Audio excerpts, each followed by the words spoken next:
Thank you, Mr. Chairman. Thank you, witnesses. Mr.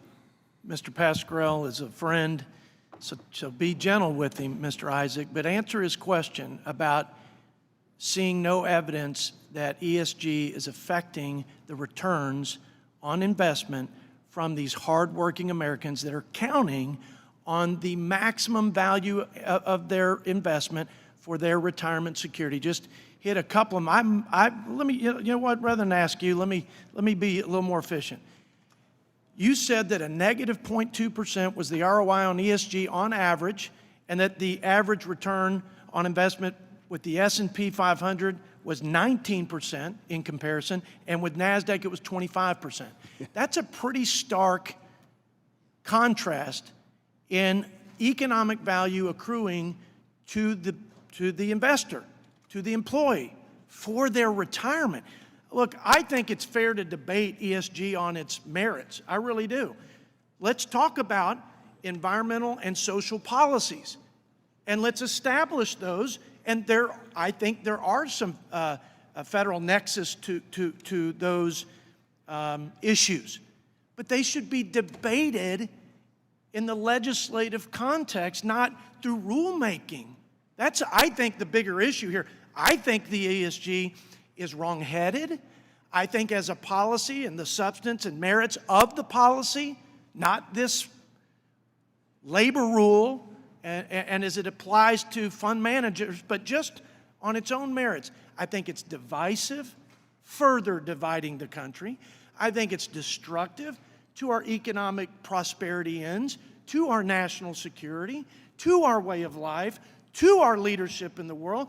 But hell, I'll make those arguments when we debate them on the floor of the United States House.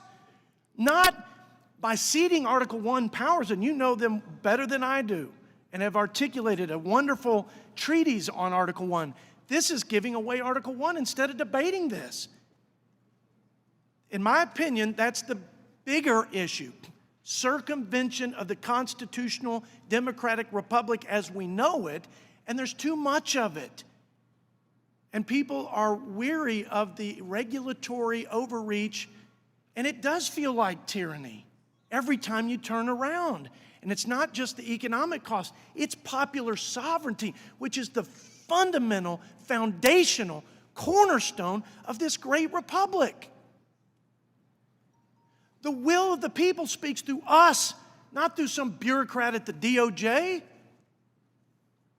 And so, if we are to honor what our founding fathers espoused as a central doctrine, there is no just government except those that govern with the consent of the people. That's what's being undermined here.